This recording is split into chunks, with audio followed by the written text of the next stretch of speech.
Reka nongere mbifuriza ibihe byiza mwe mwese mukomeje kudukurikira muri hirya no hino bari mu Rwanda bari hanze y'igihugu cy'u Rwanda nizera neza ko mukomeje kugenda mugubwa neza ikaze muri aya amakuru. Hanyuma reka tuganire. General Fred Ibingira ndetse na Lieutenant General Muhire batawe muri yombi bazira kurenga ku mabwiriza yo kurwanya icyorezo cya COVID-19. Byagenze bite kugira ngo baze gutabwa muri yombi rero?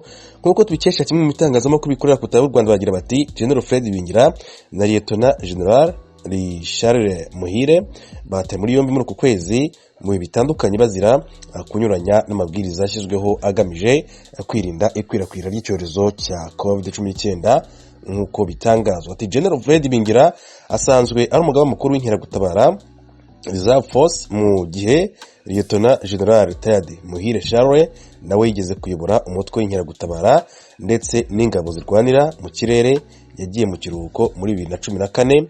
Hari amakuru avuga ko General Ibingira Fred yafashwe ku itariki ya 7 Mata 2021 nyuma yuko yari yitabiriye umuhango wo gusaba mu kagari ka Butare mu murenge wa Ngoma mu karere ka Huye. Uwo muhango ukaba wari umaze iminsi igera kuri 3 ubaye nkuko bitangazwa. Ni mu gihe imihango yo gusaba ndetse no kwiyakira itemewe nkuko amabwiriza ariho ku rwego rw'igihugu abiteganya hagamijwe kwirinda ikwirakwira ry'icyorezo cya COVID-19. Inkuru yanditswe n'ikinyamakuru The New Times ivuga ko Lieutenant General Muhire we yafashwe tariki 24 Mata 2021 fatirwa irebero mu karere ka Kicukiro ahitwa Pegaze Resort Inn mu mujyi wa Kigali. Lieutenant General Muhire kandi hamwe n'abandi bantu bagera kuri 33 ngo bari barimo gusangira icyo kunywa barenze ku mabwiriza yo kurwanya icyorezo cya COVID-19 nkuko bitangazwa. Ati bombi rero ngo bataye muri yombi na polisi nyuma ibashyikiriza igisirikare cy'u Rwanda RDF. Ati umuvugizi w'ingabo z'u Rwanda Lieutenant Colonel Ronald Rwivanga yemeje amakuru tariki 27 Mata 2021 avuga ko bombi batawe muri yombi bazira kunyuranya n'amabwiriza yo kwirinda icyorezo cya COVID-19. Yagize ati nibyo abo bajenerali bombi bari mu maboko y'inzego z'umutekano bazira kugaragara mu bikorwa by'imyitwarire mibi. Yagize ati Lieutenant Colonel Ronald Rwivanga yongeyeho ko igisirikare cy'u Rwanda RDF gifite amabwiriza agenga imyitwarire agomba kubahirizwa n'ingabo zaba izikiri mu kazi ndetse n'izagiye mu kiruhuko zikaba intangarugero. Umuvugizi w'ingabo z'u Rwanda Lieutenant Colonel Rwivanga Ronald avuga ko abo bajenerali batazajyanwa mu butabera ahubwo bazahanwa hakurikijwe amabwiriza agenga imyitwarire mu ngabo z'u Rwanda. Ababishinzwe rero mu ngabo bakaba ari bo bazagena igihano kibakwiriye. Yavuze ko igisirikare cy'u Rwanda cyamagana iyo myitwarire ku rwego rukomeye cyane kubera ko igira ingaruka mu miyoborere ndetse n'imikorere y'ingabo. Ati hari n'abapolisi babiri bakuru bigeze gutabwa muri yombi. Ati biravugwa ko kandi usibye aba basirikare hari abandi bapolisi. Ati hari abandi bantu benshi cyane bafatiwe muri ibi bikorwa hamwe n'abasirikare. Ati harimo babiri mu bapolisi bo ku rwego rwo hejuru. Umuvugizi wa polisi y'u Rwanda CP John Bosco Kabera yemeje amakuru avuga ko hari abantu bafashwe bari kumwe na Lieutenant General Retired Muhire Charles mu mujyi wa Kigali. Ati naho ku byabereye i Huye mu majyepfo mu mihango y'ubukwe General Fred Ibingira yari yitabiriye ngo hakozwe iperereza riza gutuma babiri mu bayobozi bakuru ba polisi muri ako gace batabwa muri yombi.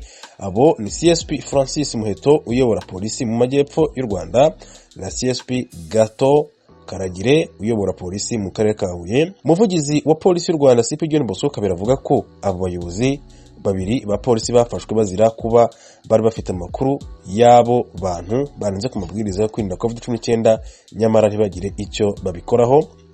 Mu bafashwe rero kandi harimo uwitwa Fidel Rugomwa nyiri ahabereye ibyo birori akaba yarafunzwe mu gihe kigera ku cyumweru nyuma ararekurwa amaze kwishyura amande. Kimwe n'abandi basivili rero bafashwe bari kumwe na Lieutenant General Charles Muhire Retired nabo barekuwe bamaze kwishyura amande ateganywa bamaze rero no kwisuzumisha icyorezo cya COVID-19 kandi bakishyurira nk'uko bikomeza kugenda bitangazwa. Ngibyo rero ni inkuru mu by'ukuri ikomeje kugenda icicikana ku mbuga nkoranyambaga zitandukanye mu Rwanda ndetse ku bitangazamakuru bitandukanye bavuga itabwa muri yombi ya General Fred Ibingira ndetse na Lieutenant General Retired Charles Muhire. Bivuga ko batawe muri yombi muri uku kwezi mu bitandukanye bazira kunyuranya n'amabwiriza yashyizweho hagamije kwirinda icyorezo cya COVID-19 nk'uko bitangazwa. Nabibabwiraga mu ntangiriro z'aya makuru, abarundi barenga 100 bari bamaze imyaka igera kuri 6 barahungiye mu Rwanda. Uyu munsi basubiye mu gihugu cyabo bava mu nkambi ya Mahama. Umuyobozi w'ishami ry'umuryango w'abibumbye ryita ku mpunzi HCR Filippo Grandi yabaherekeje yasabye leta y'u Burundi gucunga umutekano w'abatahutse bose. Umunyamakuru w'ijwi ry'Amerika Pierre Claver niyo nkuru yari ku mupaka Gasenyi Nemba utandukanya u Rwanda n'u Burundi yabateguriye inkuru. Ndumva nezerewe cyane, ngiye mu gihugu canje, igihugu cyawe n'umuvyeyi nabi imbere abana bose nabanje. Uyu mugabo afise abana batatu imbere yiwe n'uwafashe ukuboko, afise sakoshi nini mu mugongo n'iyindi ntoya mu ntoke, zose zirimo ibintu vyiwe. Afise kandi n'igipapuro c'ishamwe mpuzamakungu HCR mu ntoke nka murekarengane. Ari ku murongo w'abandi barundi barenga 100 batahutse bavuye mu Rwanda kuri uyu wa kabiri. Akanyamuneza ni kose kuko ariko arabona idarapo ry'u Burundi imbere yiwe, igihugu yaramaze imyaka 5 adakubita ijisho. Igihugu cyawe n'umuvyeyi ugiye rero kura muvyeyi, urumva ko ufite umunezero kandi n'ivyishimo vyishuye gukurikiza akaranga k'umuvyeyi wawe. We nabo bari kumwe naho batahutse, ikibazo kibaraje ishinga nuko bokingirwa umutekano bamaze gushika mu mihana yabo.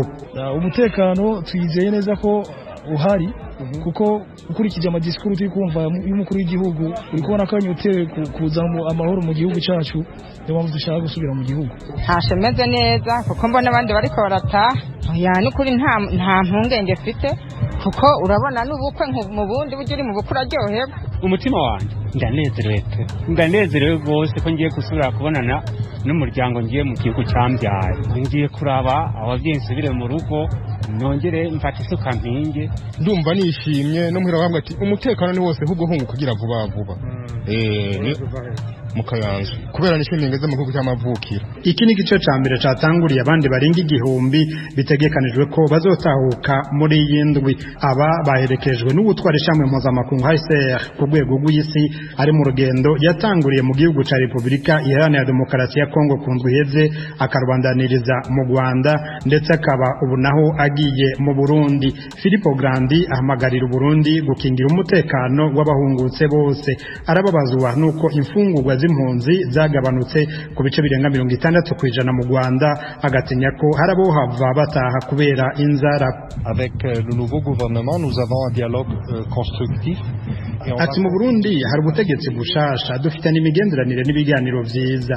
Niyo ngiye nzoganira na perezida w'igihugu nsubire nibutse ko ikibazo c'abahunguka cyo kwitabwaho neza kugira ngo abahungutse bakingirwe umutekano, basubire mu buzi, abana basubire kwiga, baronke ico barya naho baba. Nayo ku kibazo c'imfungurwa zagabanutse nukurikira turajishinga kuko birababaje, ariko tuguma tuvugana n'ababijejwe nka PAM n'abandi bagira neza kugira ngo indya zisubire kuboneka.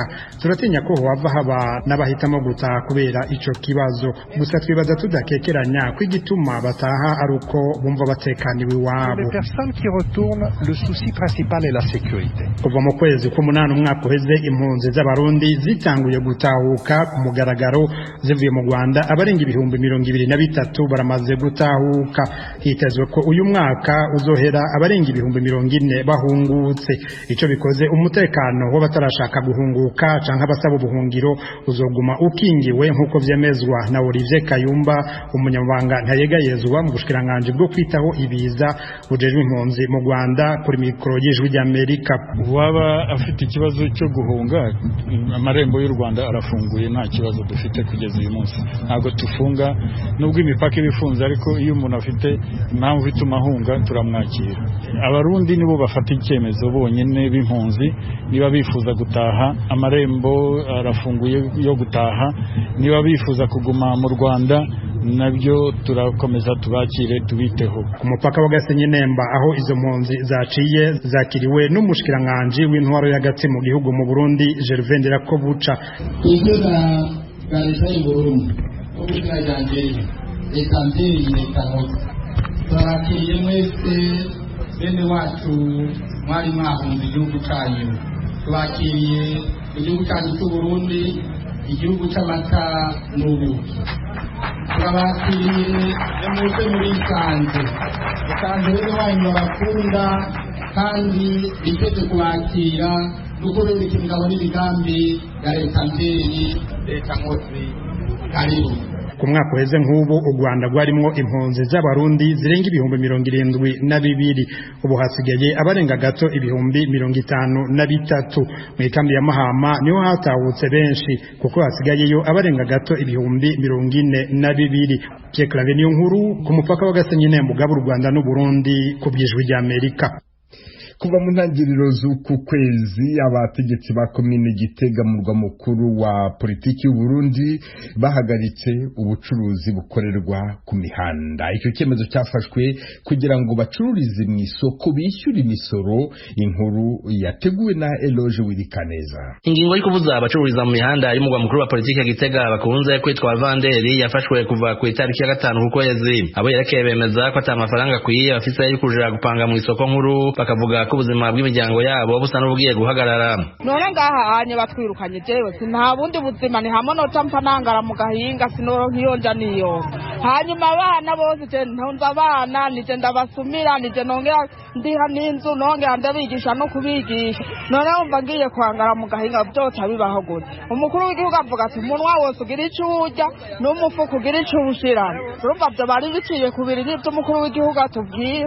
Bisanzwe uja mu isoko twebwe nta mitaye bidufise ko ntiwaza kwandana n'umuntu yafite ibintu by'amamiliyoni